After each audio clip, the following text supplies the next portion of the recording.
It's really my pleasure and an honour to be invited here to be with you again tonight to introduce Sister Aminah Assilmi to speak with you. Tonight we're going to have a recitation from the Quran to start the evening from Sister Bushra Rasul. She's 6 years old and she's the daughter of Sheikh Sibatullah Rasul. I knew I'd have trouble pronouncing that, but so if Sister Bushra would like to come and recite the Quran, inshallah.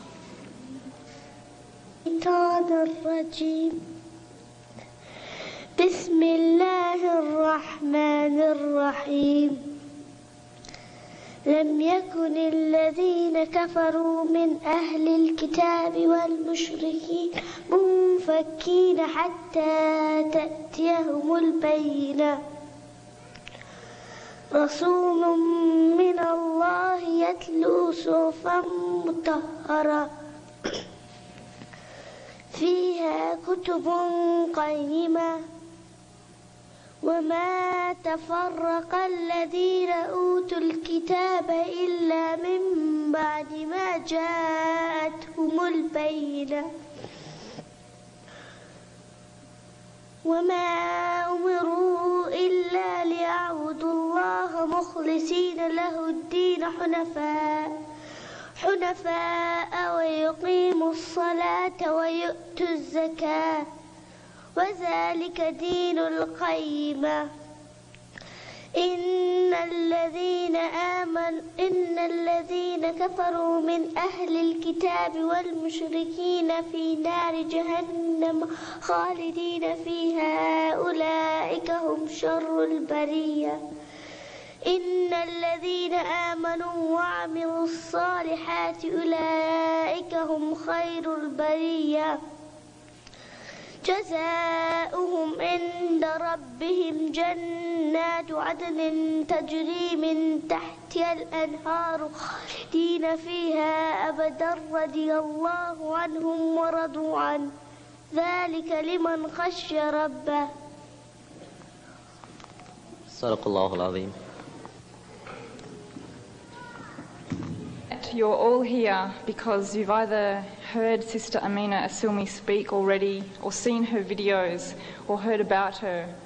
She's so very well known, I hardly feel that I need to introduce her to you. But I'm going to anyway, in case there's some who don't already know her wonderful story. Sister Aminah Assilmi first embraced Islam on the 21st of May 1977. She has degrees in education, recreation and broadcasting. She's the director of the International Union of Muslim Women and is on the advisory boards of several Islamic organisations, including the American Muslim Council, CARE, the Council of American Islamic Relations, and Amica International, which puts out a children's magazine called Kaleidoscope. Sister Aminah thinks her most important roles have been her roles as grandmother and mother, or should I say mother and grandmother in that order. She has worked in many, many jobs because since her decision to wear the hijab, she's been denied employment in the job of her profession prior to her converting, which was in broadcasting. So they don't allow her to work in broadcasting, so she does many, many other things to help make ends meet. And she told me before we came up here tonight that she'd turned down 47 invitations to speak just during the month of November. So we understand that we're very lucky to have her with us tonight and very honoured that she's been able to accept our invitation. The last time I saw Sister Aminah Assilmi, she was walking through a bazaar, and every 3 steps she was 14 and 15-year-old Muslim women running up and giving her big hugs, and you can just see the adoration that they have for her and the love that she has for them. And truly she has inspired not only the young American Muslim girls who are growing up in the non-Muslim environment, but many, many women who've come to Islam through seeing her videos. So we know that she's a very inspiring woman, and we ask Allah to bless her and her family. And I'd like to welcome her here on your behalf tonight. Assalamu alaikum. No, no, no, no, no. That's not enough. There is a lot of Muslims sitting in this room now. Please. Okay, let's try it again. Just wake up. Get some energy. Assalamu alaikum. Well, a few of you, I will say Jazakallah khair, because they returned better than what I gave, and this is the sunnah and the way we're supposed to do it. Now, first I have to warn you, she introduced someone else. That's not me, okay? And what she saw at the ISNA convention is she hasn't been there very often. See, that's the massive hug fest, and all of the Muslim women are hugging each other every few steps. It's not just me. I mean, we go to the conventions to hug each other. I don't know what the brothers do, but the women go there to get their hugs. So that's not just me, that's everybody is being hugged, you know. I was asked to come here tonight and talk to you about what? You can't hear me? Okay, let's try bringing it a little bit closer. The true liberator of women. And I'll be glad to do that, but I have to make a small qualification in that Islam is not just the true liberator of women, Islam is the true liberator of humanity. And we can't talk about how Islam liberated women without talking about how Islam has liberated men, has liberated parents, children, grandparents, and all members of society. Because the rights of one is dependent upon the right of the other. And Islam is showing the balanced path.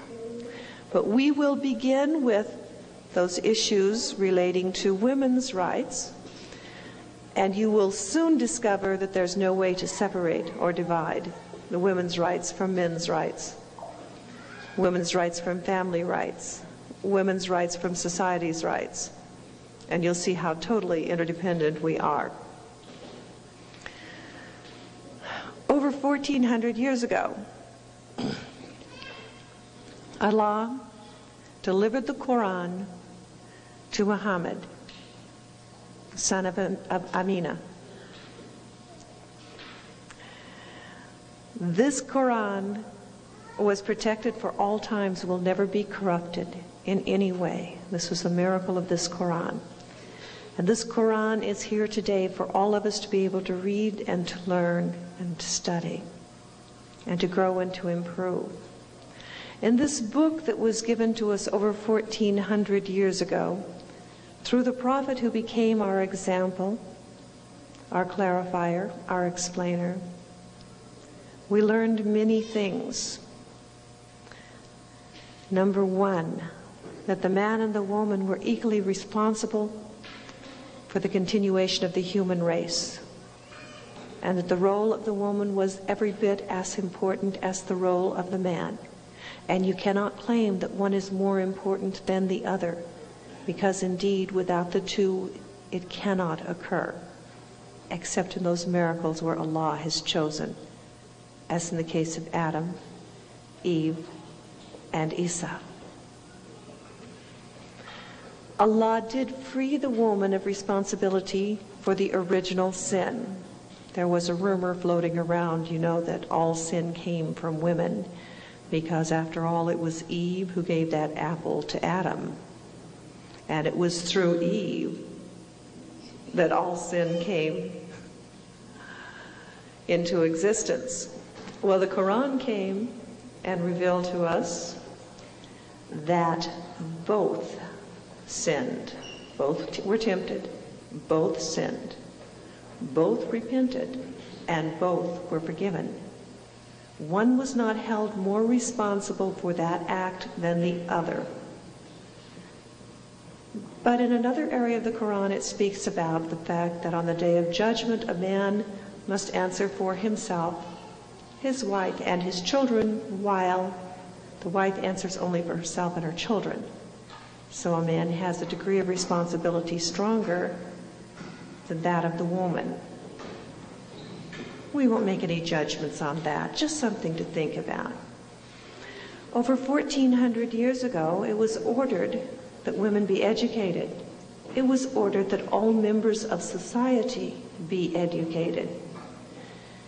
And a prisoner of war could gain their freedom by teaching a Muslim to read and write. That's all that was necessary. This is how important education was considered.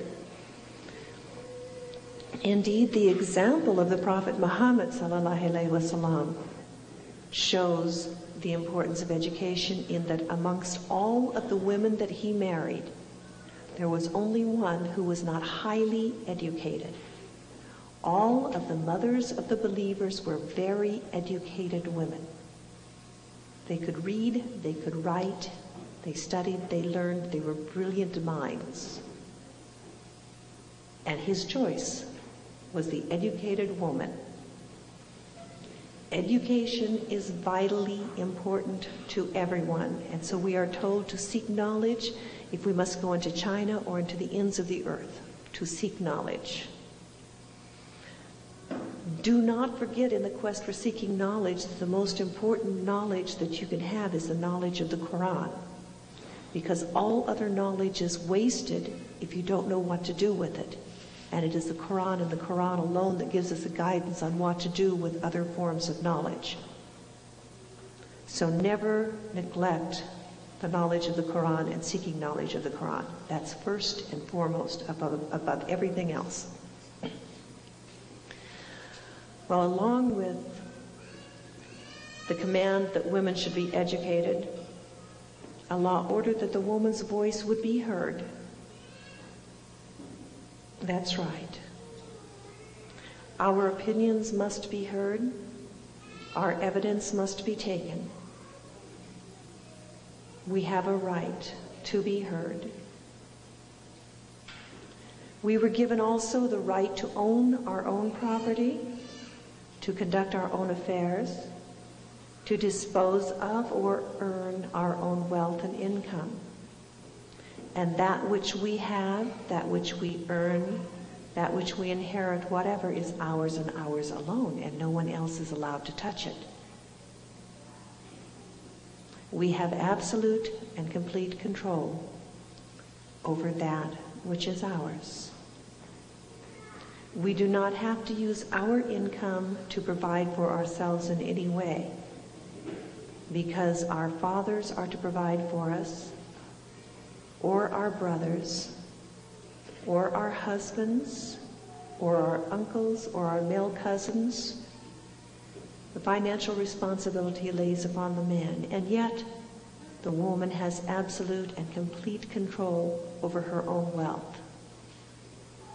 And yet the woman has complete and absolute control over whatever business ventures that she may have. And even the Prophet Muhammad ﷺ worked for a woman. He took his orders from a woman. He took his pay from a woman. And he never did anything that was against Islam. We go on in talking about true liberation and tell you that the woman also was given the right to choose her own husband. A woman cannot be married without her consent under any circumstances.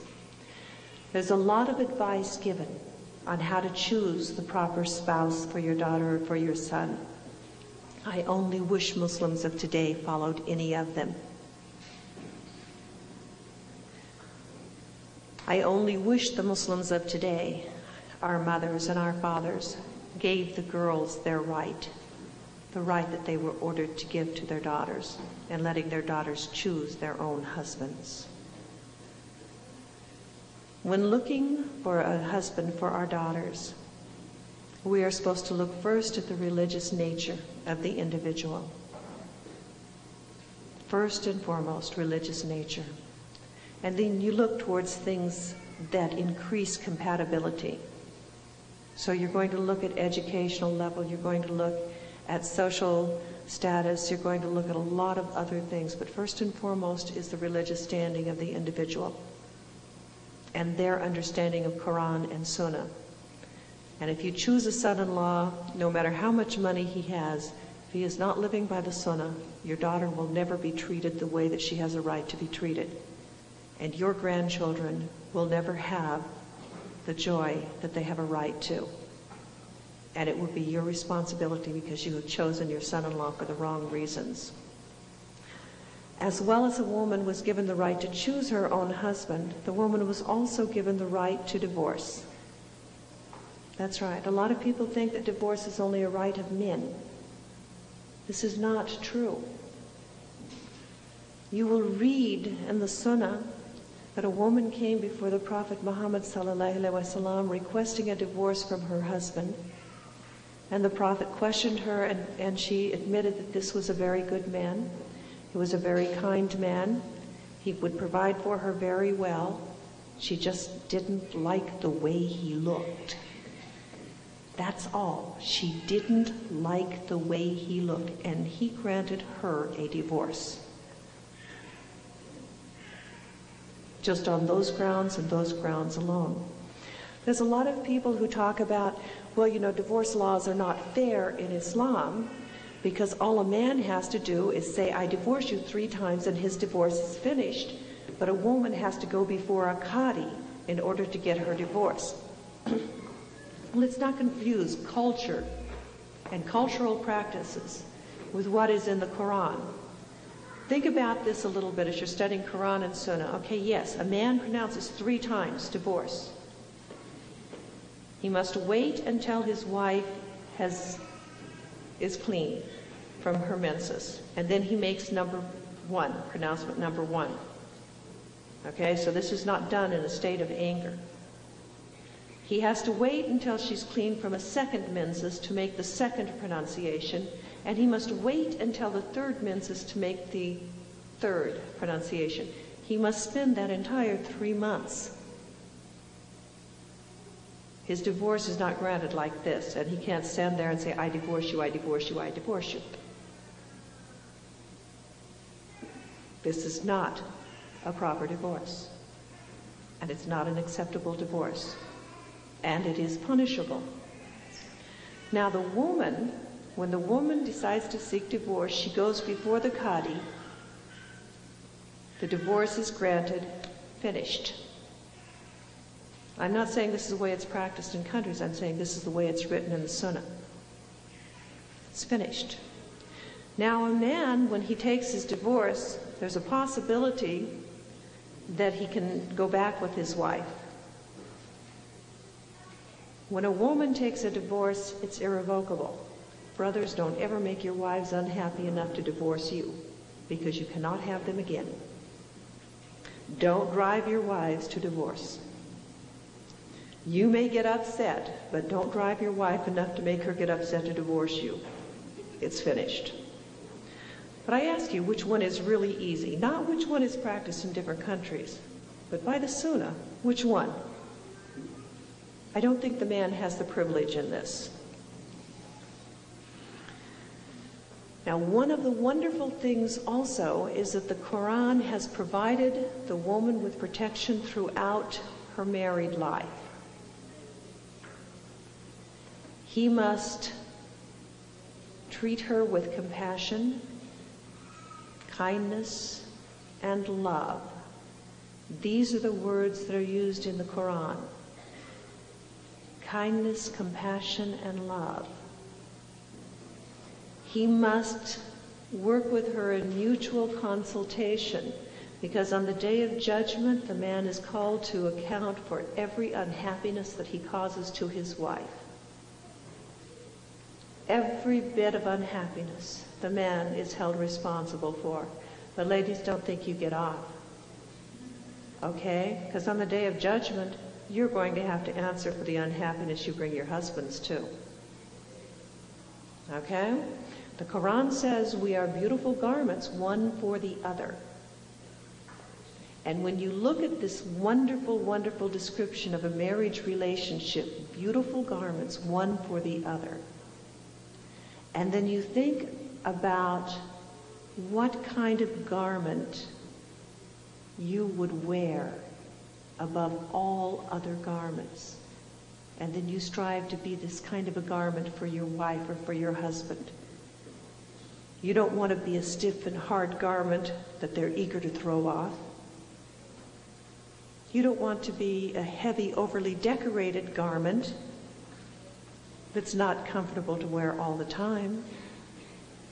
You want to be a garment that makes you feel warm, safe, secure, and loved. And this is the kind of garment you struggle to be for each other. The garment that demonstrates the ultimate compassion, the ultimate kindness, and the ultimate love.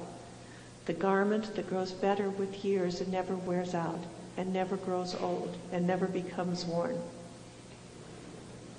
This is the description of the husband and the wife. And the relationship between the husband and wife is second only to the relationship between the prophet and Allah. That's how important the relationship is. And Allah has protected the marriage by calling us into arbitration whenever we have problems. We don't just rush off to get a divorce. We must go through arbitration. And the arbitration is accomplished not only with the man and the woman, but there's the man, the woman, her representative, and his representative. And all of these sit together to try to resolve the problem. 90% of problems between husbands and wives are failure to communicate. Allah knew this. This is why we have the arbitration. Many of the arbitrations that I have sat in on, the husband and the wife are fighting, they're not listening to each other, and they're sure that he wants this and she wants that, and you sit down and listen to them and they both want the same thing. But they're not listening to each other and they're not communicating. So when we go through arbitration, we can save the marriage and make the marriage better and make the marriage stronger. Of all those things which are permitted, that which is hated most is divorce.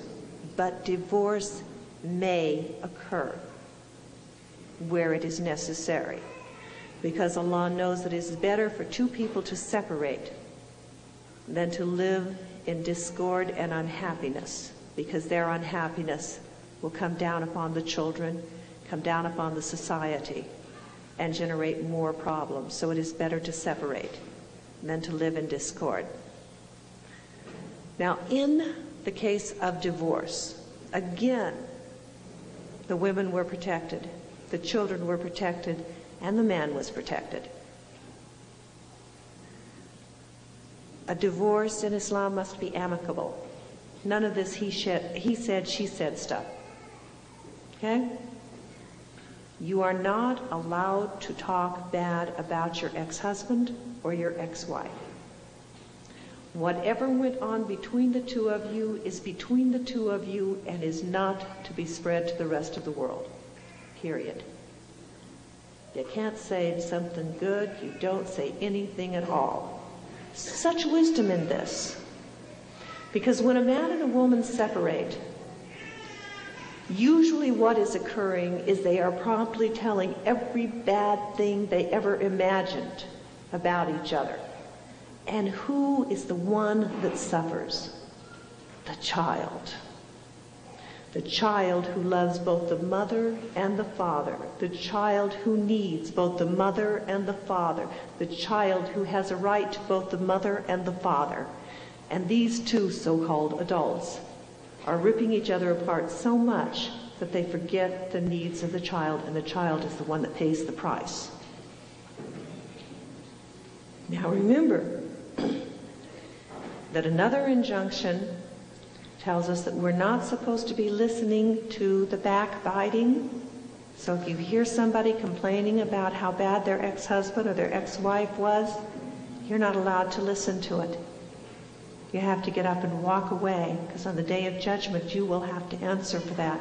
And this is a protection also for the community, because the community then is not swept into the uglinesses of divorces, and people are not required to take sides and do the other things that will cause it to grow and get worse and worse and worse. You see how things are all protected? Allah does not protect one, He protects everyone. You can see where He protects the woman. In this He protects the child, in this He also protects the community. Now there's another wonderful thing that the Western world needs to look at when it comes to Islamic divorce. And that is in the realm of responsibility. See, in the United States, when there's a divorce, there is a child support payment ordered. And the child support payment will be anywhere from $50 a month to $350 a month. I mean, even $350 a month doesn't pay a child's expenses, and yet some fathers are only asked to pay $50 a month for their child's expense. After divorce, a woman's income usually drops by 70%, and a man's income increases by 70%, because the major support of the child is left to the woman. And the child is made to suffer even more because the woman must now leave the child in order to go out and work in order to feed and clothe the child. And so the child is now left in daycare or with whoever the mother can find, and too often left alone. And the children turn to gangs, drugs, alcohol, to whatever they can find in each other or anyone else to make up for that which they are missing. But in Islam, the man's responsibility is 100%. No $50, no $200, no $500, no $600. The responsibility is 100% for this child. 100%. The man must provide everything that the child needs. And that includes his companionship and his guidance. Money is not enough. You see how Islam has liberated? We have peaceful separation with no one suffering. By the man taking 100% responsibility for his child, it makes it possible for the woman to stay at home and continue to be the mother that this child has a right to have. It makes it possible for this child not to suffer neglect. So a man and a woman cannot pull together amicably. The child will not be the victim, not by Islamic law. Oh, there are so many ways that the Quran has liberated us. So very many ways. And we can sit and talk about them forever. And I don't know if I could ever itemize all of them. But I don't want to keep you waiting forever for me to finish. So I'll cover just a couple more. All right? These are some that people frequently hold up as red flags. Okay, we'll start with inheritance. Evidence that Allah holds a woman only half as valuable as a man. Inheritance. I hear this so often, and unfortunately from Muslims as well as from non-Muslims. Yes, indeed, the female will inherit 1/2 of what the male will inherit. But who has all the financial responsibilities in the family? The man, right? Now, I have 2 sons and a daughter. My daughter is not concerned about the fact that her brothers will inherit twice as much as her, because she knows that out of their share, they have to provide for her and for her children. Out of her share, she can do whatever she wants to, take a vacation, buy jewelry, a car, a house. She doesn't have to use it for anyone else, not for her children, not for herself, not for her brothers. But her brothers have to provide for her whatever she needs, and for her children whatever they need. I mean, this is if something happens to her husband. They must spend of their inheritance to provide for their wives, for the rest of their family who may be needy, and for needy relatives and neighbors. And yet the woman has no obligation. Another point is that inheritance is not earned income.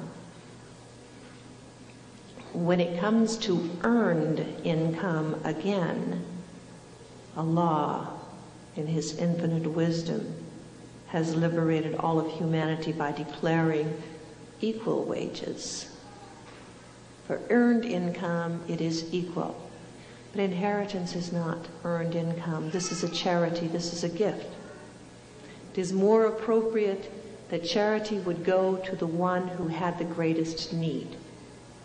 Therefore, more to the male children than to the female children, because the responsibility on the female is much less than what it is on the male. Islam is the only system, whether religious or political, that protects a woman's right to inherit. In most systems, nothing is done about inheritance, and inheritance is destroying families left and right as they fight over who gets this and who gets what and who got more and who got less. The Quran, in mapping out the inheritance, covers not only what the children inherit, but what every other relative would inherit. It is all in there. It is indisputable. So families cannot be destroyed if they follow what is written in the Quran. Now remember, we're not talking about what happens in your cultures. We're talking about what is in the Quran, nothing else. There's no way for families to be torn apart over inheritance when they follow what's in the Quran. One more right, one that is very special to me, and that's the right to hijab. Okay? Hijab is a woman's right. And I don't like it when a person comes up to a Muslim woman and says, why do you wear hijab, or why do you cover like that? And they say, because God commanded it. That is not enough of an answer.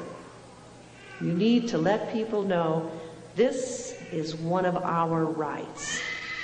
The Quran says to identify ourselves as being Muslim. What greater thing than to be identified as being a Muslim? When I am identified as being a Muslim, this means that I know my worth. I know my value. I will be treated with dignity. I will be treated with respect. I will be treated with that which Allah has granted me. My hijab tells the world that I know my value. My hijab also opens the door to dawah. Identify yourself as being a Muslim. When I walk down the street, everyone knows I'm someone different, something different, and they may approach me in a variety of different ways. But we have a conversation starter right there, and then we can pick up and go further. Now, one of the common ones occurs when I go into a store and somebody will say, "What are you?" You know? Now we know what they want to know is, why are you dressed so weird? Okay, that's what they really want to know. But in studying the Sunnah, you see how the Prophet Muhammad ﷺ used humor in dealing with people. He used humor a great deal, so you go ahead and respond with humor. One 7-Eleven store where I was stopped, and the woman said that to me. Loud voice. My ears are covered. Maybe I'm deaf. Loud voice. "And what are you?" "I'm a woman." You know, I mean, I know what she wants. "I'm a woman." She says, "But, no, what are you?" I look down at myself and I'm a woman. You know? And then I stand there and, "Oh, you mean the way I'm dressed? Oh, I'm a Muslim." And in this one instance, the lady looked at me and she says, "But you're not black." I looked at myself and I said, "Oh my God, you're right."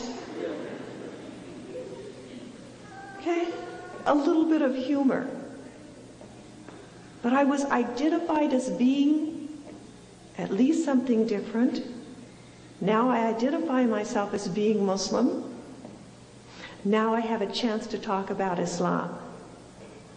And when I looked around that store, by the way, I was the only white person there.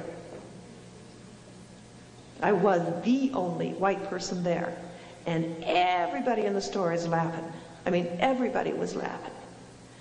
And all these people came up to the front, and we got involved in a conversation that went on for another 2.5 hours.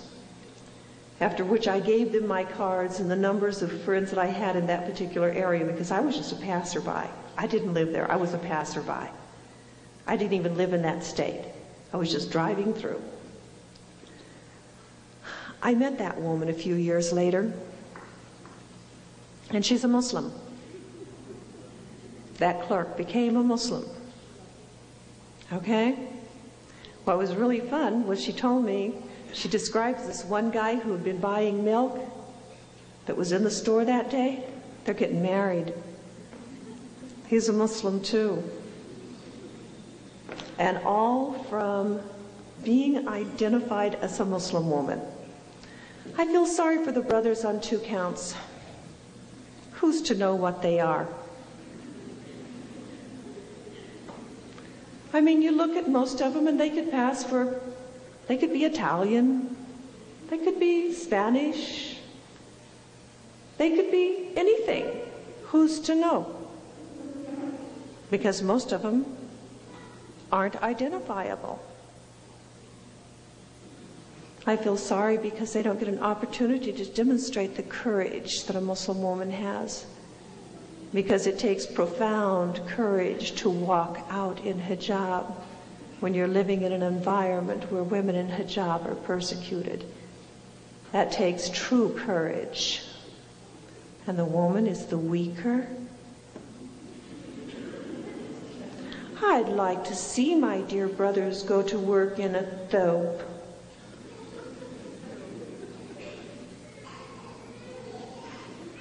Or the Abala and Gutra. I'd like to see that. How many of them would be working if they had to wear that?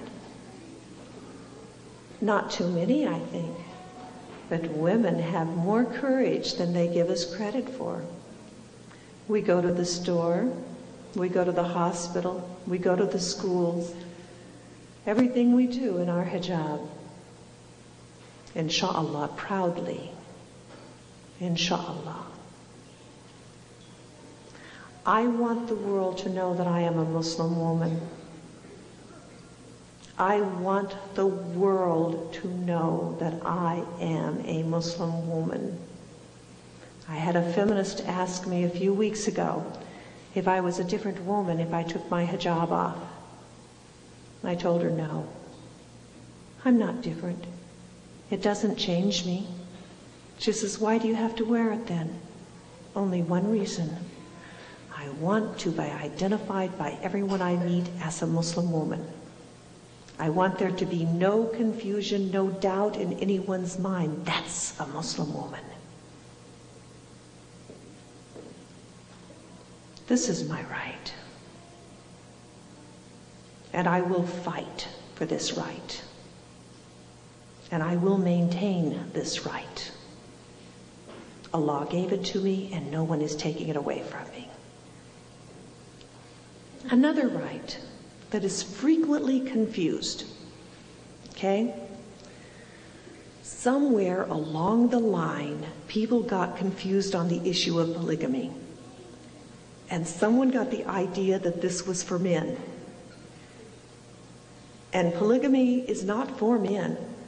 It's for women. Yeah, see, think about it. Think. When you get married to a woman, you almost always get a mother-in-law.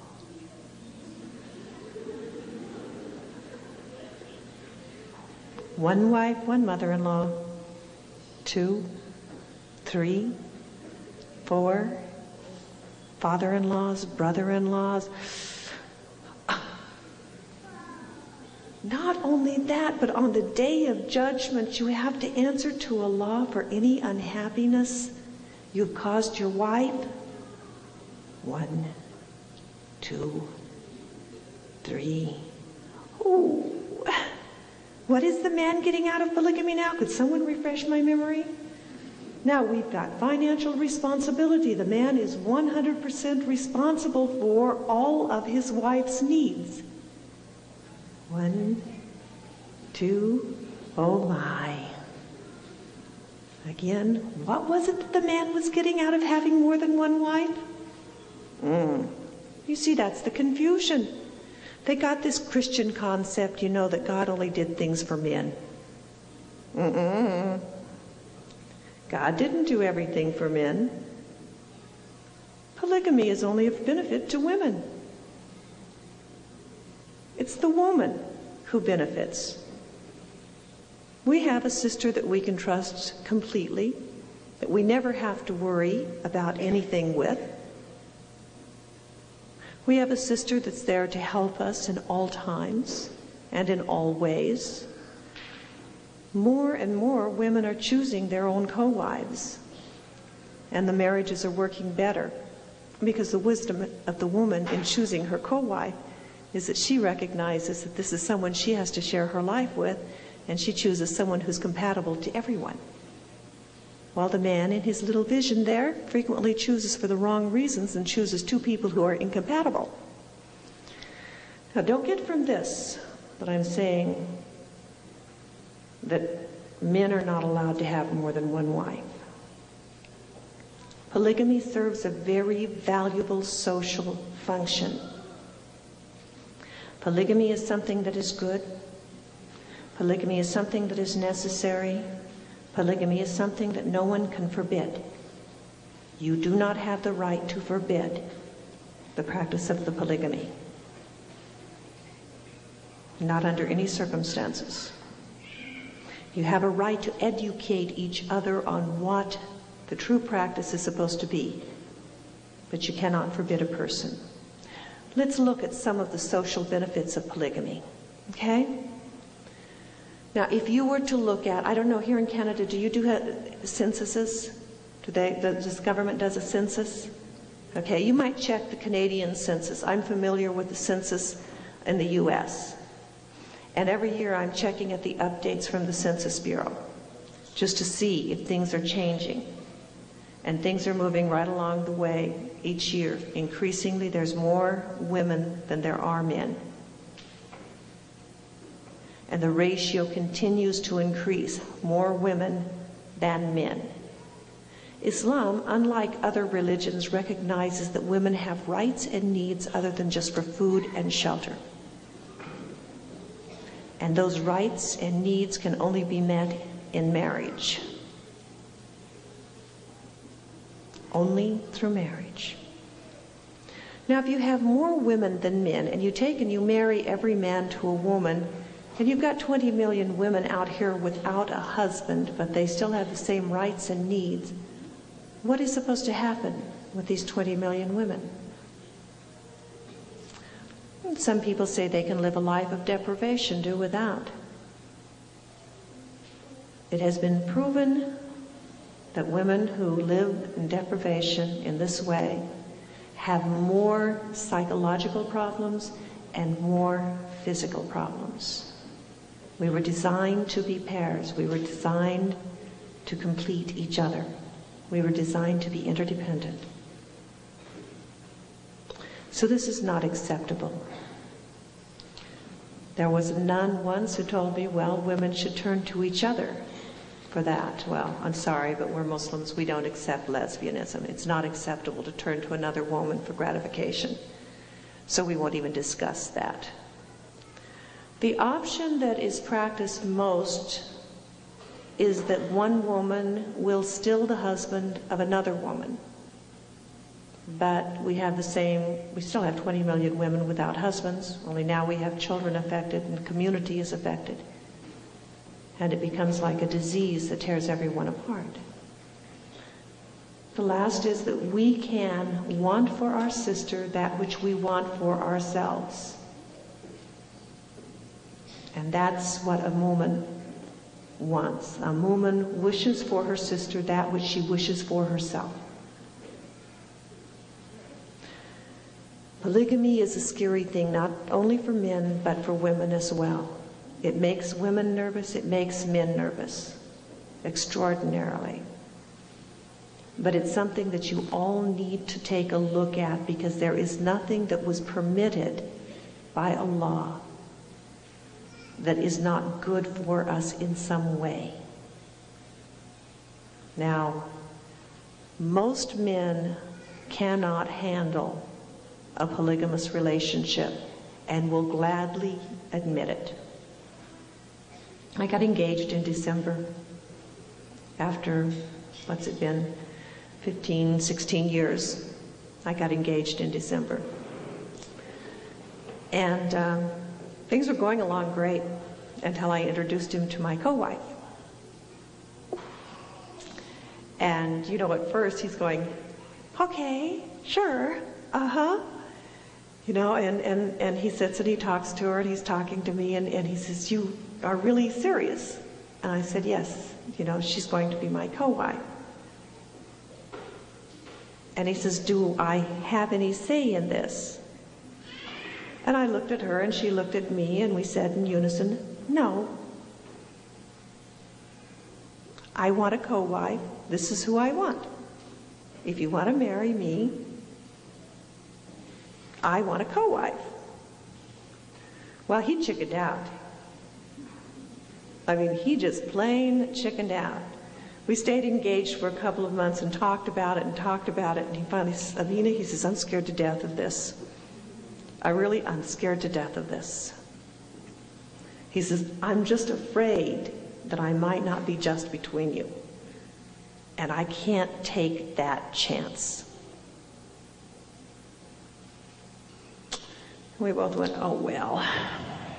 He lives in Mecca. It would have been so nice, you know, visit the Kaaba on a daily basis. Oh, well. But see, men are as afraid of polygamy as women are, if they're wise. If they're wise. But you should remember that polygamy does not benefit the man. It only benefits the woman. Now, there's many things that we can talk about in regards to how Islam has been the ultimate liberator of women, of men, of children, of parents, of family, of society, of community.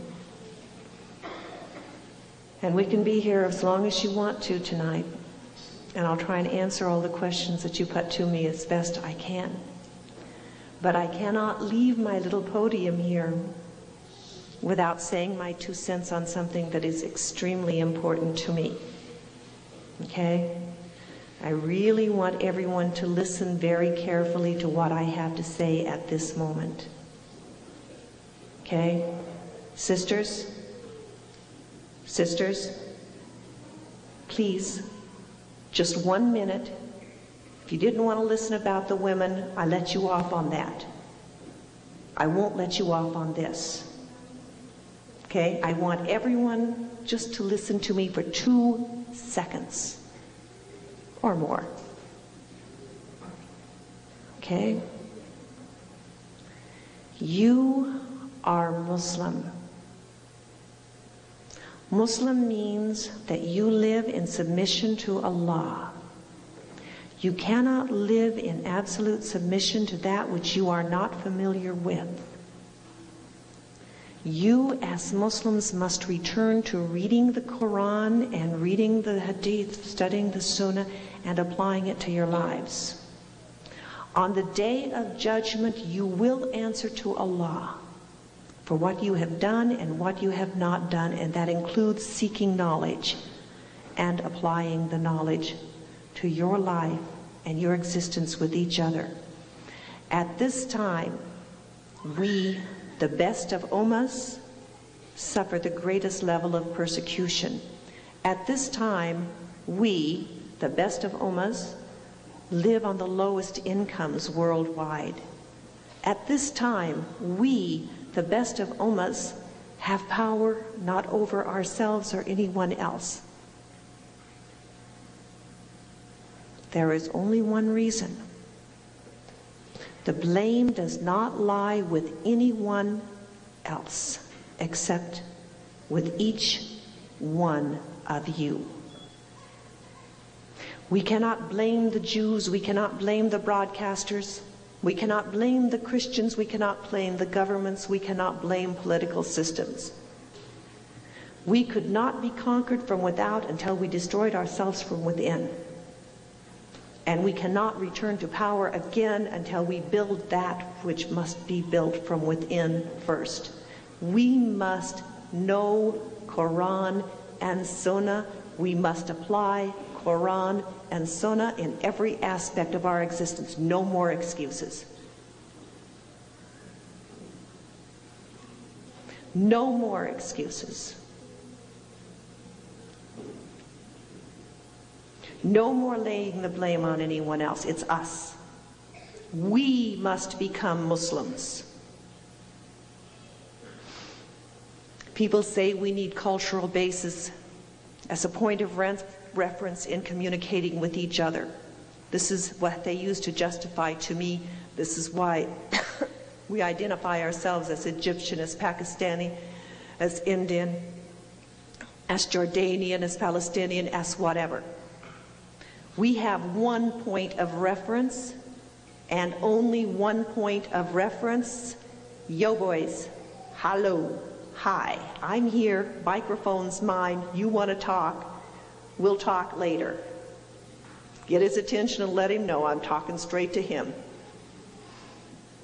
Hello. The young man in the black coat, hi. Yeah, you. Don't look behind you. You, okay? This applies to you. We must identify ourselves by the only point of reference that exists, Allah, Islam. We must not allow ourselves to be separated anymore by artificial boundaries and artificial identities. Allah did not make you Egyptian. Allah did not make you Jordanian. Allah did not make you Palestinian. Allah did not make you Pakistani. Allah made you Muslim. There is only one point of reference necessary for a Muslim to communicate to another Muslim. That is Allah. And Quran and Sunnah.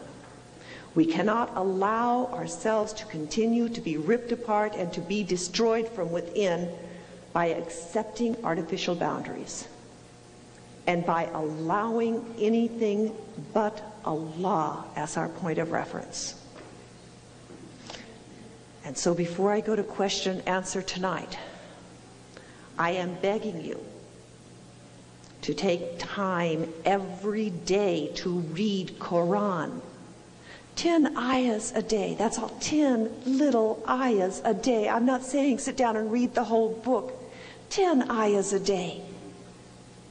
It takes no time, 10 ayahs a day. Re-establish your connection to Allah.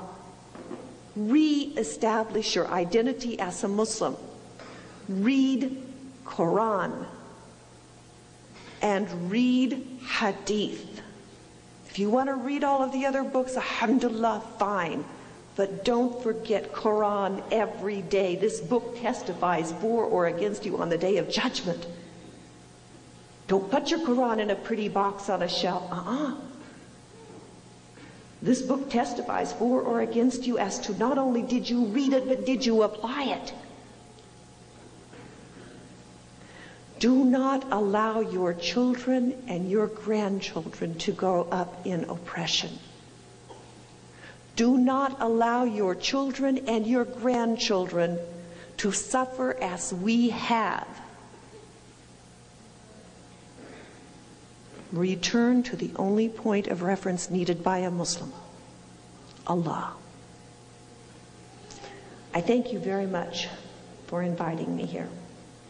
And I won't apologize for my tirade, because that's probably the most important thing I had to say tonight. I want you to remember, as Muslims, all praise belongs to Allah. And if anything good has been said tonight, this good came from Allah. If there were mistakes, those mistakes were made because I am a human being. And I ask you to forgive me for those. Again, Jazakallah khairan for giving me this time.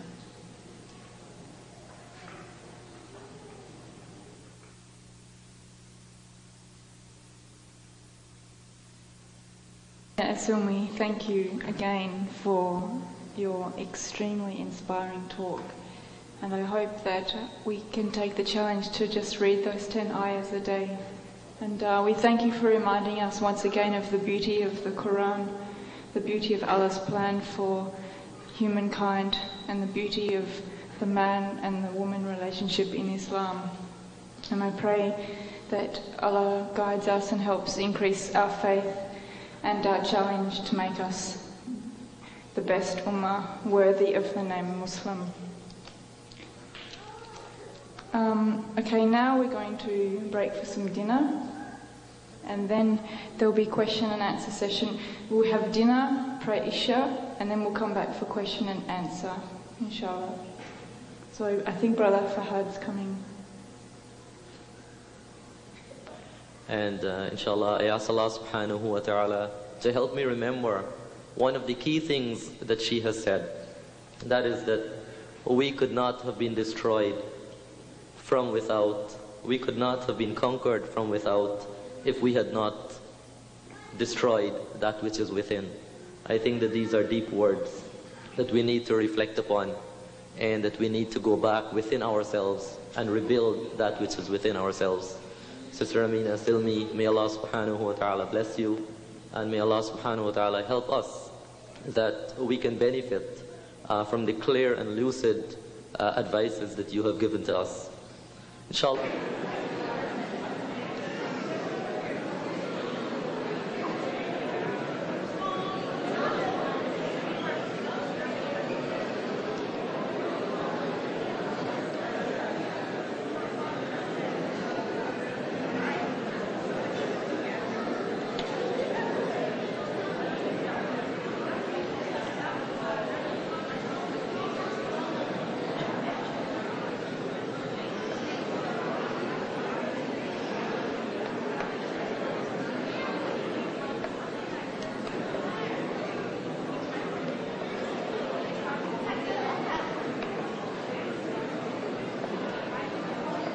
Do that which you do, that is to promote effective dawah, and what reason should be given to a non-Muslim to convert to Islam?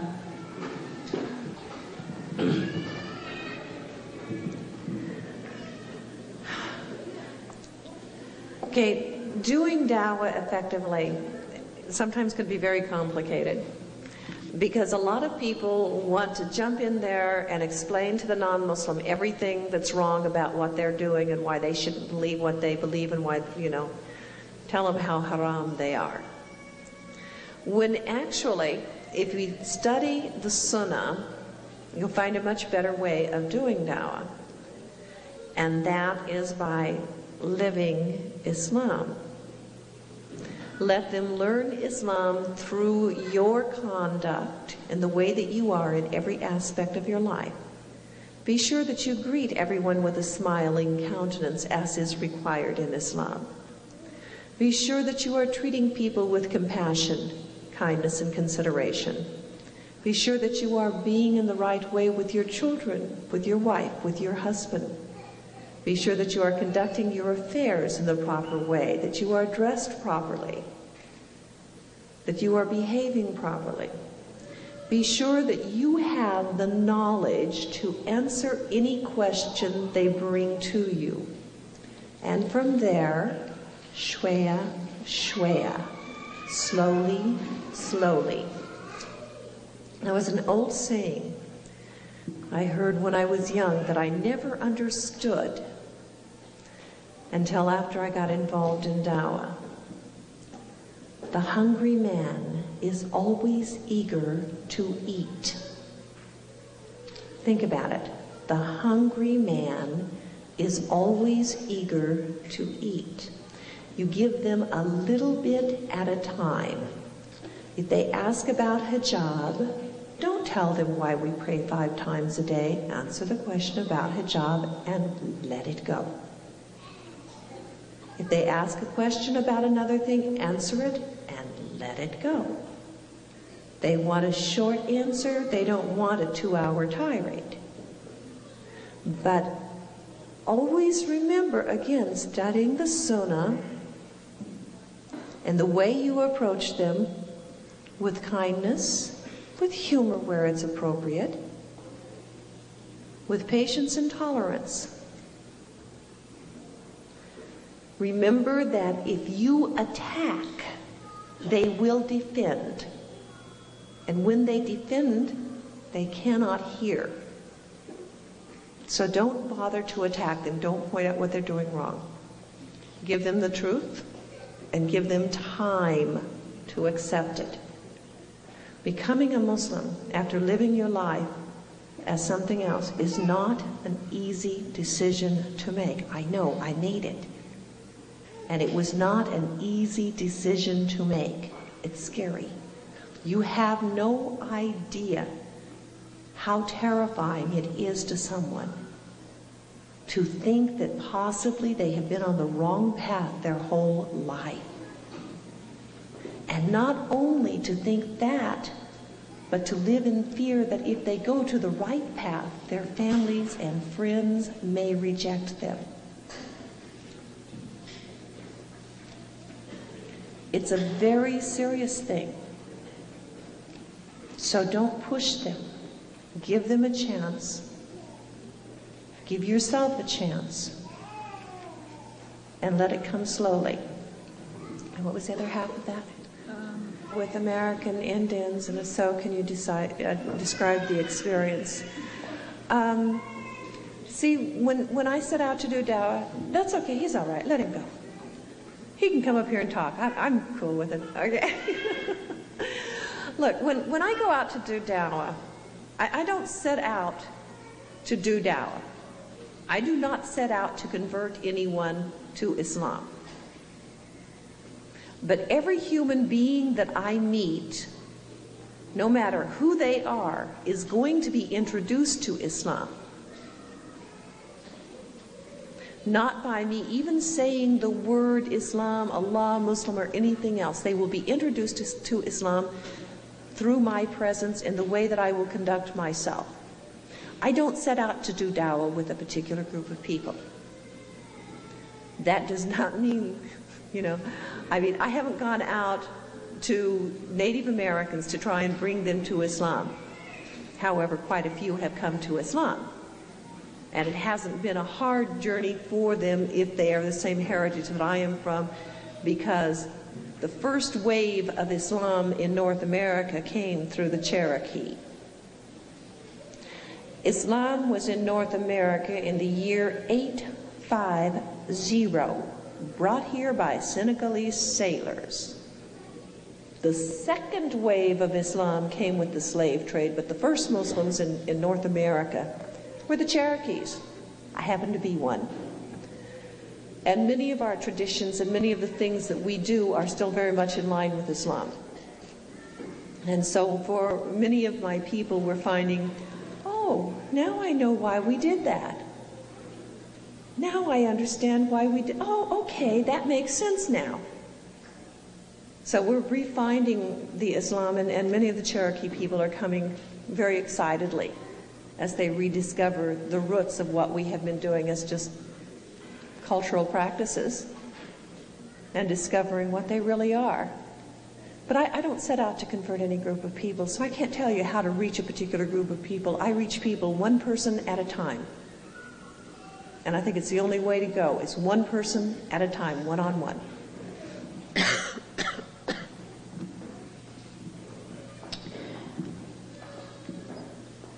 Can you please give your advice on exactly how to make parents understand that it is permissible to choose one's own husband and wife, especially parents who are firm believers in the concept of arranged marriage?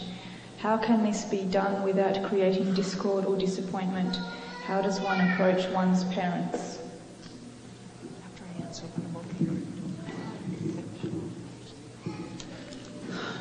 I wish I had an answer for this. This is one of the things that's breaking my heart, because I see the problems that are happening. And I don't know that there's anything you can do to change your parents' ways and their attitudes, because no matter how much evidence you will give them to show them that they are wrong, they will not change from their cultural ways. And unfortunately, the best I can do is to tell you, don't do it to your children. You can show in Hadith and you can show in Quran that the child has the right to say that they do not want to marry someone or that they want to marry someone.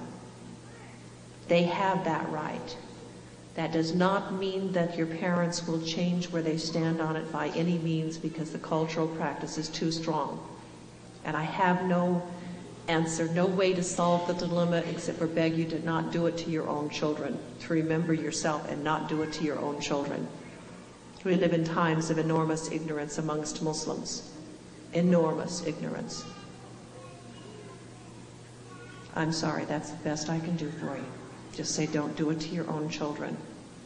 You can try to show them Quran and Hadith, but most of the parents I've tried to talk to won't accept it because it's not their cultural practice.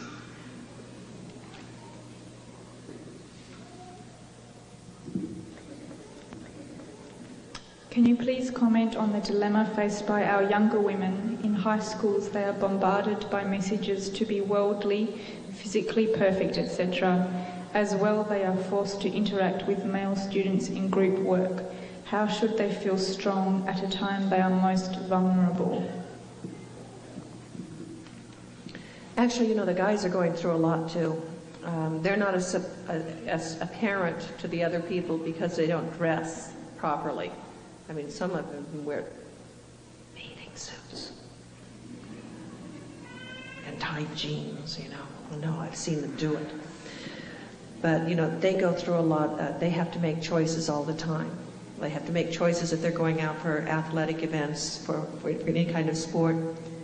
Are they going to wear the clothing that is required by the school, or are they going to fight the school? So they have to fight too. The girls have the additional burden because they're picked on a great deal. Okay? I mean, we have our scarves tugged on and pulled. We're called ragheads. I mean, all kinds of different things. And I think a lot of parents really are not aware of the pressures that their junior high and high school girls are facing. Teachers do not trust children who will not look them in the eye. And yet, in the Islamic culture, it's not acceptable to look someone of the opposite sex in the eye. As a Native American, it's not acceptable in my culture either. Only as a Native American, it goes even deeper that a child is not allowed to look an adult in the eye. It's forbidden. And sometimes you have to be there to go and talk to the teachers. You may need to conduct seminars and training programs for teachers in your area to acquaint them with the special needs of your children. But you must be involved in a positive way with the school and in support of your child. You must be your child's advocate. You must know your child's right, and there are legal rights that your child has, and you have to be there to support them. If you don't think you can do it, you find someone who can, but don't leave your child without support. The kids need to learn to cling together, to come together as much as they can, and to find also ways of finding other people to stand up for them if your parents won't do it. I admire so much our Muslim youth because they not only suffer the persecution in the school from the people who do not understand Islam and Muslims, they suffer the persecution in their homes and in their families by the families who do not and will not accept the pressures and tragedies of their lives in the real world that they live in here. So a couple of questions on the same.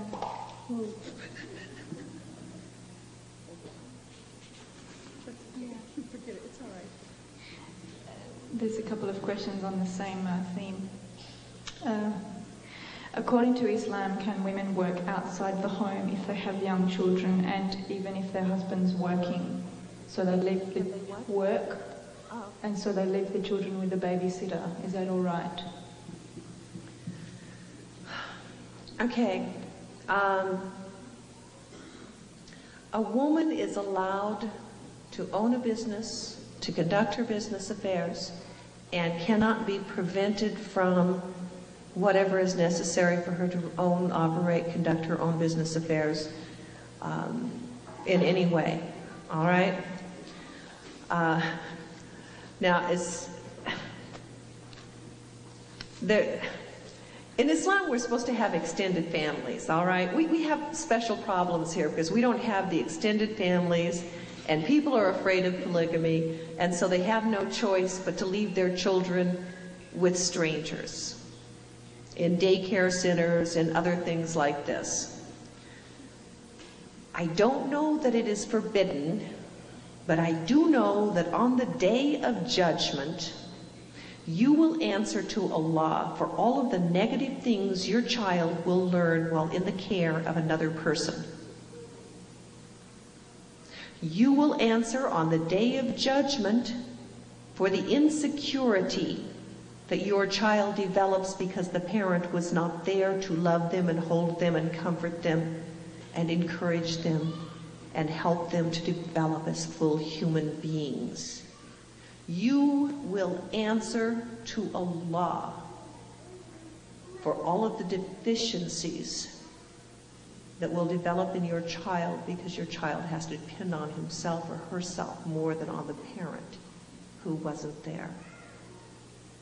And brothers, you will answer to Allah if you are not there for your children in the same way. Now, I do know parents where both are going to school and studying, and they take different shifts. So when he's in class, she's at home. When she's in class, he's at home, so the children are never left with a babysitter. And it works well. They're doing all right. They're getting their degrees, which is important to them both. But the child can never be neglected. And the child needs two parents involved in their upbringing. It is not solely the responsibility of the mother. The father is supposed to be there hugging, loving, kissing, changing, washing, putting to bed, reading stories, teaching, whatever. It's a father's responsibility to be a parent as much as the mother's.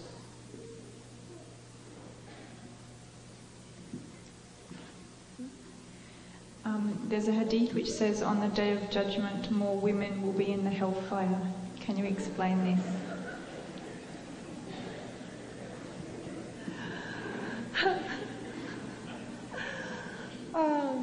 Yeah, that hadith is there. You know, I'm not going to deny it because that hadith is there. And there are more women in the world than there are men. You know, I mean, there are a lot more women than there are men on the earth. There will probably be that ratio in hell as well. You know, Allah gives us a lot of breaks. You know, heaven's put at the feet of the mother, but if the mother wants to, you know, not do what's supposed to be done, she doesn't get to heaven just by virtue of having children. And women, too often, thank you very much, sweethearts. Women too often, I'm going to make some enemies here, but I would have a reputation for not pulling punches, so sorry, ladies, if I offend you right now. I'm not sorry. I'm going to do it. Women seem to love to spend time complaining about how bad their lives are.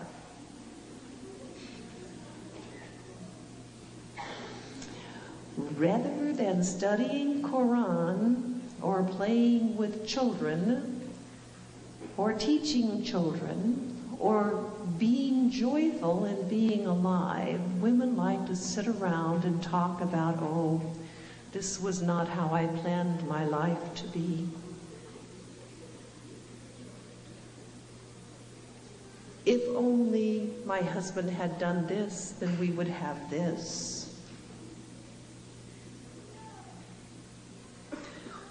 women seem to, and I'm a woman, okay? But women seem more inclined to complain because things aren't the way they want them to be. They won't do anything to change it. They just like to complain. Women seem more inclined to sit around and chew the flesh of their sisters, if you will, rather than occupy themselves in activities and charity work and whatever, something that would be of benefit to society. They like to gather around and, did you know that so-and-so did this and that? Okay? I wish it wasn't this way, but I have to face the reality of what I see every day. Until the women want to change the way they're doing things, their future looks pretty bleak to me. What should the wife do if her husband doesn't allow his children to go to their mother's, brother's or other relative's house?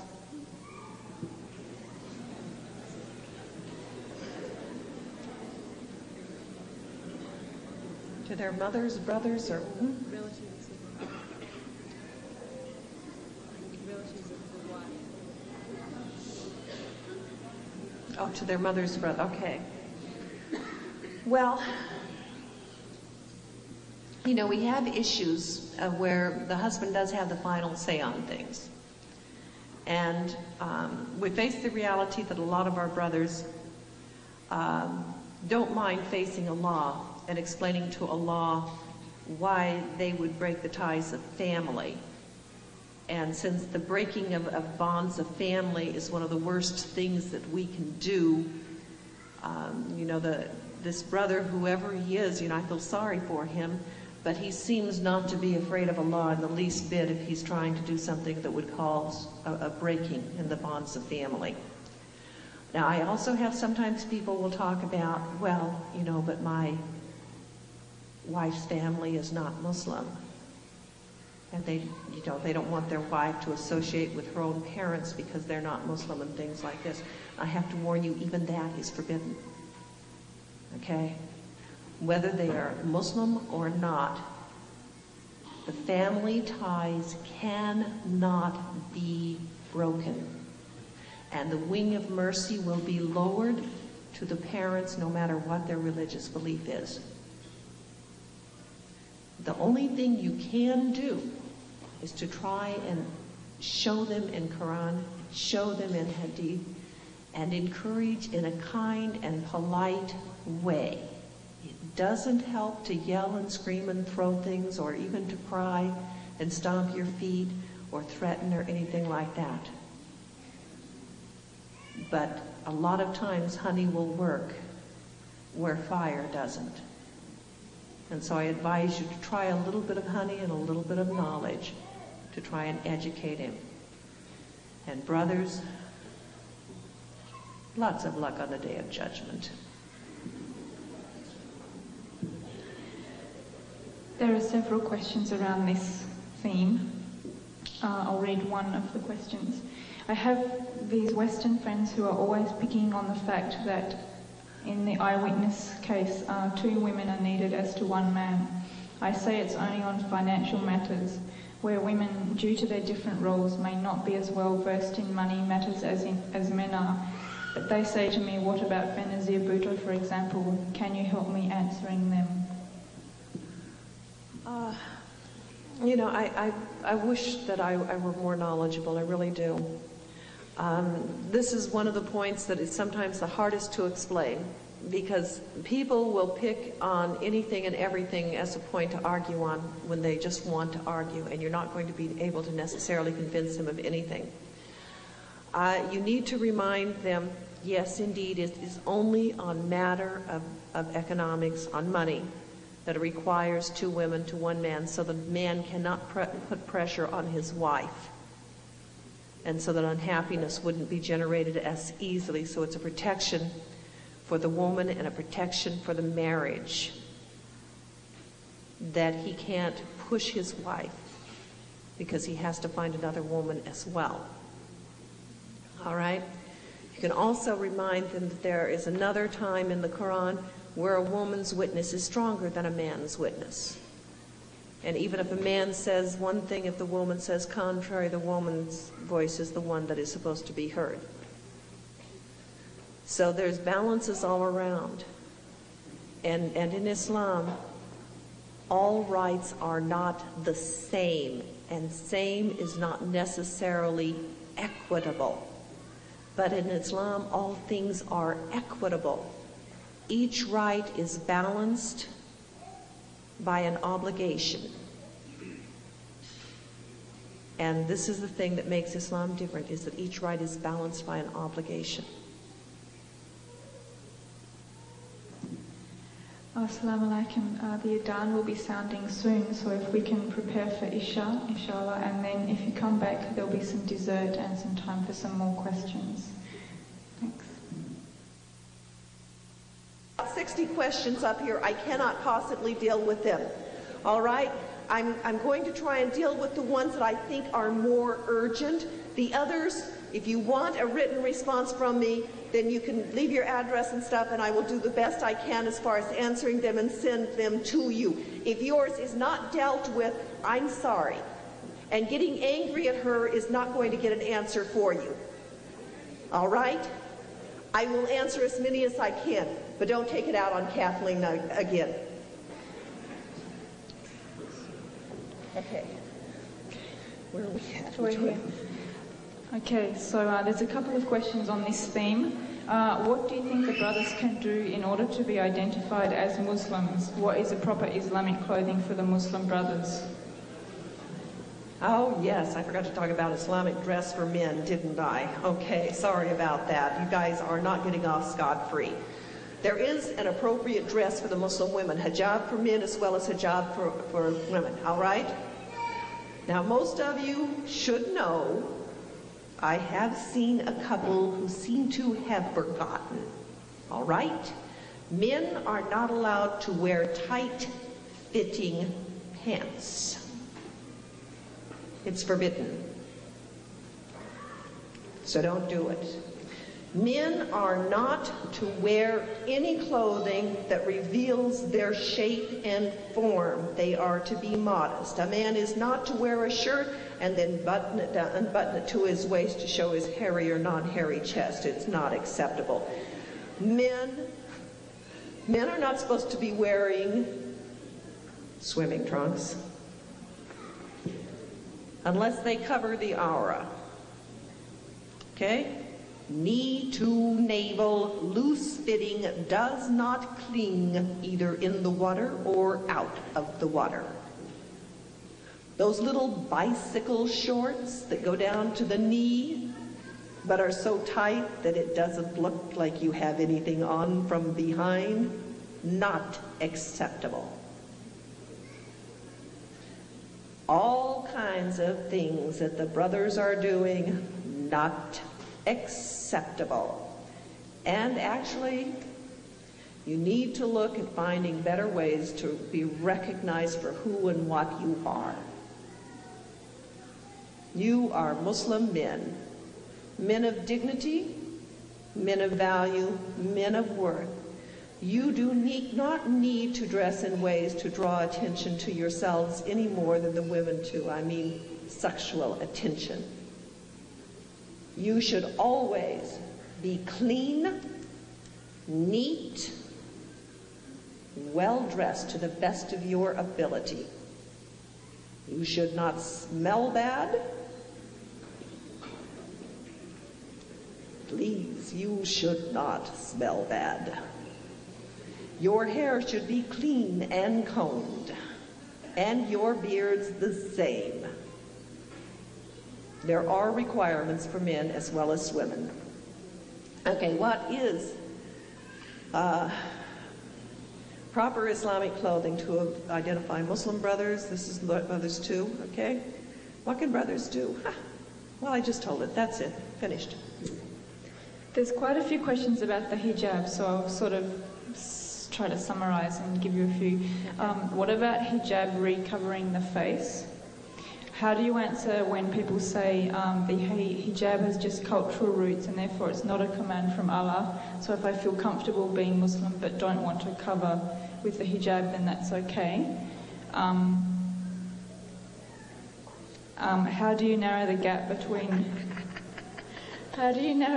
between a Muslim who's not wearing hijab and a Muslim who is wearing hijab?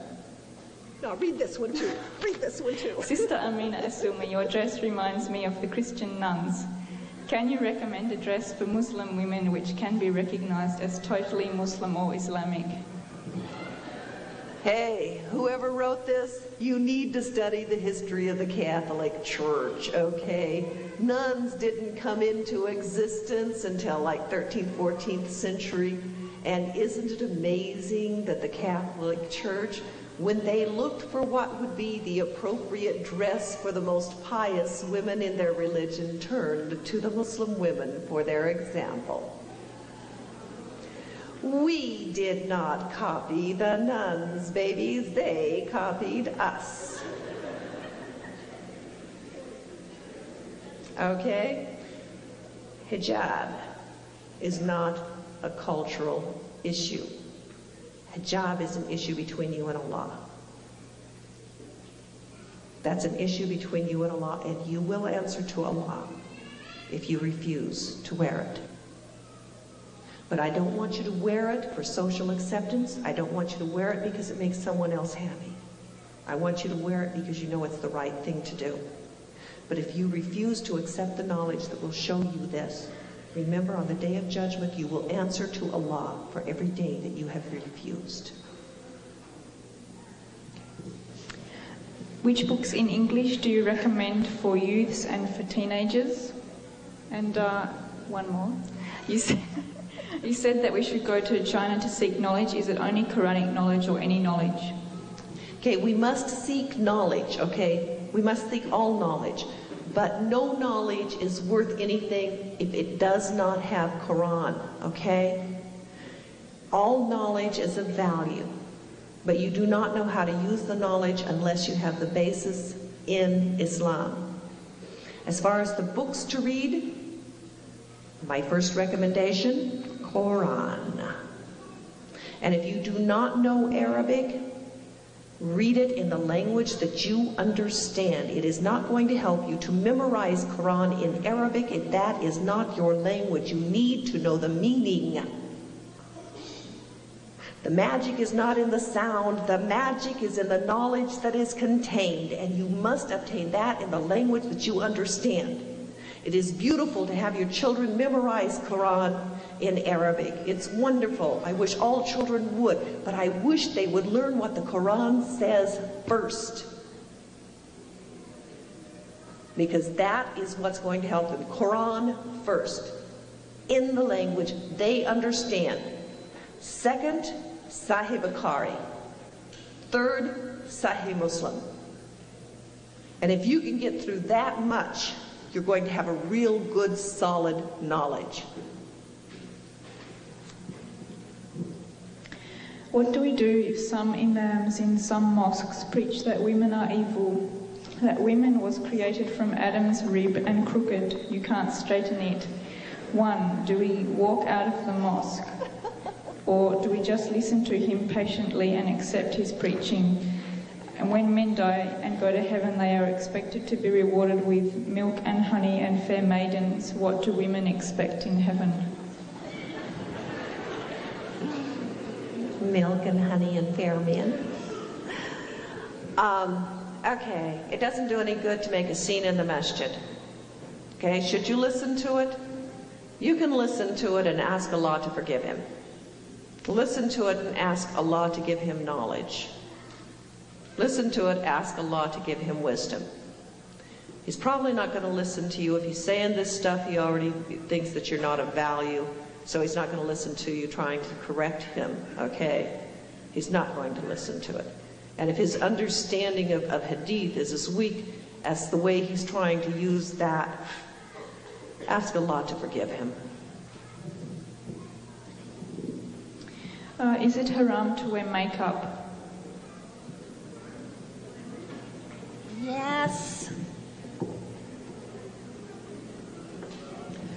sorry, I can't give you permission to wear makeup.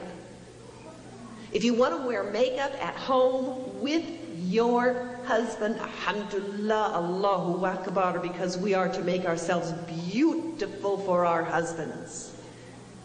We are not supposed to make ourselves beautiful for other people, only for our husbands. And you can't make wudu with makeup on.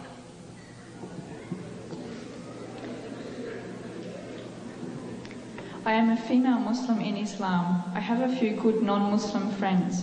My parents always stress on me to have more Muslim friends, but what if my Muslim friends don't abide by Islamic law and are worse than my European friends?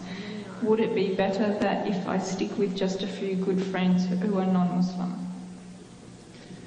Okay, what we're advised to do is not to take the advice of non-Muslims and not to take the non-Muslim as our confidant, our one that we turn to with all of our problems and everything. To have acquaintances and friends who are non-Muslim is perfectly acceptable. Because a child has a Muslim parent does not mean the child is living by Islam. And many of them are just as bad as any of the others. Just because the child's parents are non-Muslim do not make the children evil. And many of these young people end up coming to Islam through contact with your children. You know, alhamdulillah, my youngest is only 15, but there's already 27 people who come to Islam through going to school with him.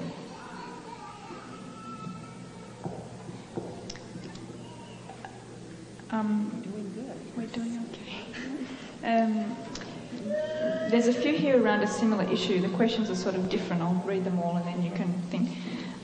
How should the period of Hijab be observed by Muslim women? In many societies, women are confined to their homes for 4 months and 10 days after the death of their husbands, leading to great mental hardship. Your speech is so Islamic, but in reality, particularly in India and Pakistan, they treat women as slaves. They believe man has total control over women. What can we do about that? Sister Aminah Assilmi, you rightly said about 20 million sisters who are deprived of social status and suffer from physical and mental health. What is the practical way to go about this problem and earn the pleasure of Allah?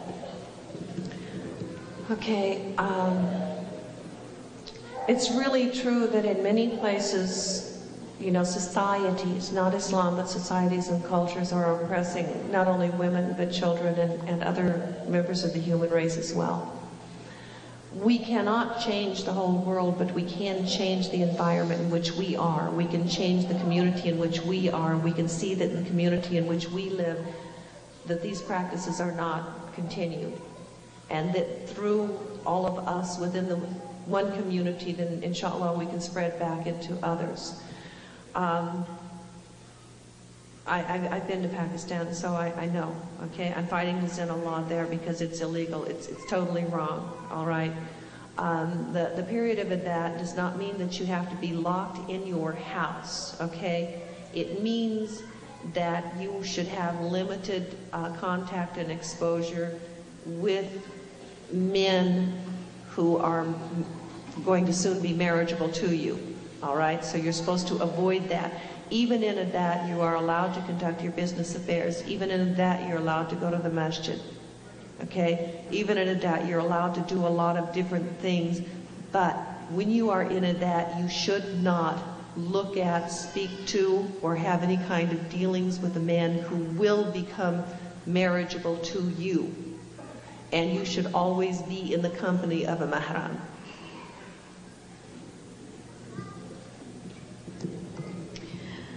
Is it a wife's duty as a Muslim to cook, clean and pick up after her husband? I want to finish that one first. Okay, and excuse me, wait. And it is the man's responsibility to cook, clean and pick up after his wife. Okay.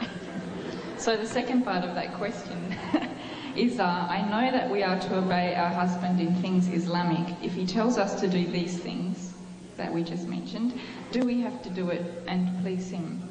There's a second one that's kind of related. Wives are not allowed to refuse their husband when they come to them. What about vice versa? Vice versa is true. A man is not allowed to refuse his wife any more than she's supposed to refuse him. Okay? And it can create more of a hardship on a man than it can a woman. So, yeah, it's equitable there. You have the right to ask for it. If you ask, he has to provide.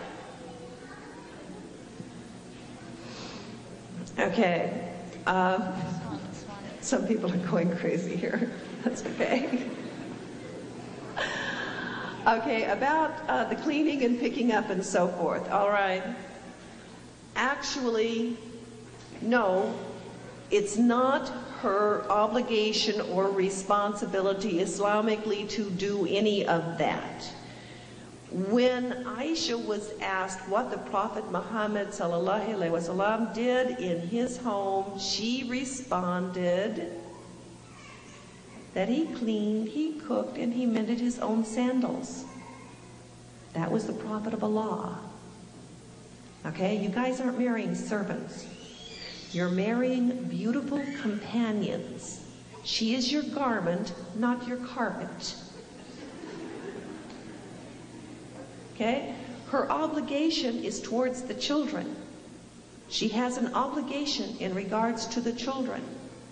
But as far as the cooking and the cleaning and the stuff like this is not her sole responsibility. The example was set forward by one who is better than any of you. If he could cook and clean and mend his own sandals, you should be able to cook and clean and wash your own clothes. Okay, there's a few around marriage. Assalamu alaikum, sister. I enjoyed your lecture very much. I wanted to know if we men are allowed to marry non-Muslim women. When there are Muslim women, can we have a Muslim wife and also take a non-Muslim wife? Let me read them all and then you can... I can't take all of them in that way, okay? I need to respond to this one here anyway. Okay. Yes, it is permissible for you to marry a woman who is from the people of the book, okay?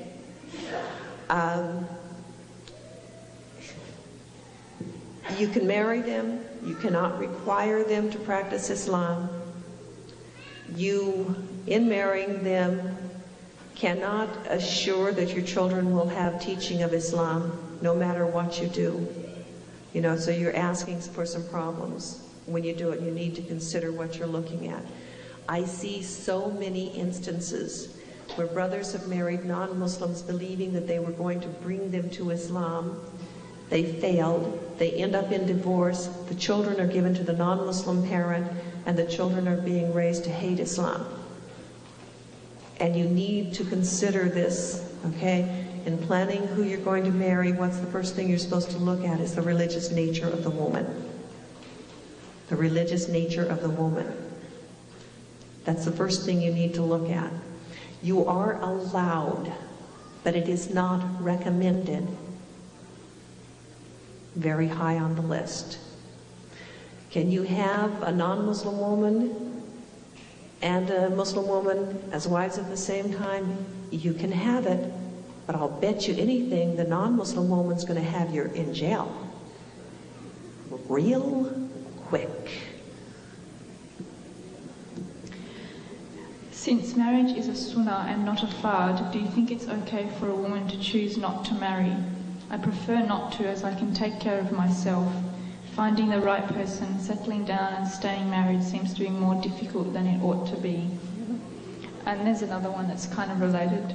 I usually attend Islamic conferences and all kinds of gatherings, and I have noticed that there are many Muslim sisters who are unmarried just like me and maybe hoping to meet a Muslim brother for a marriage. But how do we make the approach? Where do we begin? Is there a way we can make a match in the proper way?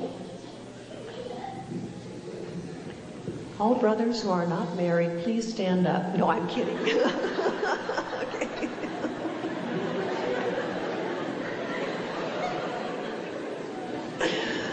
I'm kidding. You sit down.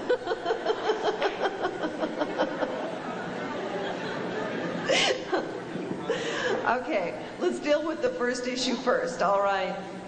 That there are many reasons for getting married. All right? Now, if you genuinely never experience the need of a man, never have need for that comfort and that companionship that's provided by your beautiful garment, then you are not obliged to get married. Okay? But it is highly recommended because human nature is such, dependent. And we do need each other. Marriage is the proper way, and marriage is the best way. And especially when you're young. Especially when you're young. When you get to be like me and you're well over half a century of years, marriage is not that vitally important anymore. But I strongly recommend that any of the young sisters don't make a decision that you're not going to get married. Be careful, okay? Be careful. Prospective husbands and wives is through involvement in Islamic organizations and Islamic functions. And I don't mean just going to them. I mean getting involved in planning them, implementing them. Get involved, and you have a great newspaper up here. Get involved in helping to make this little newspaper happen. There's a Muslim Voice, okay? Fabulous. Done by the young people. Get involved in any of the activities. Get involved with MENA. Get involved with MSA. Get involved. And then inshallah, then it becomes much easier to start finding people who are appropriate to be getting married to. Most important is to remember to be patient. Okay? Remember to be patient. There's someone out there for everyone. And that someone will be there when the time is right. It may be that right now you're really not ready. And so Allah may be saving it a little bit for you until you're really ready. And we have to quit. Yeah. I know. I've been asked to wrap up the questions, and I'm sorry we didn't get to all of them. We had so many. I think you did a pretty good job. And Sister Aminah's voice is starting to go on her, as you can hear. So we do apologise for anyone who didn't have their question answered, and perhaps they can put it in writing or speak to the sister tomorrow if you're a woman at the sisters' gathering, inshallah. And Sister Aminah seems to come to Toronto quite often, so I guess there'll be other times, inshallah. So Brother Fahad will come. Thanks.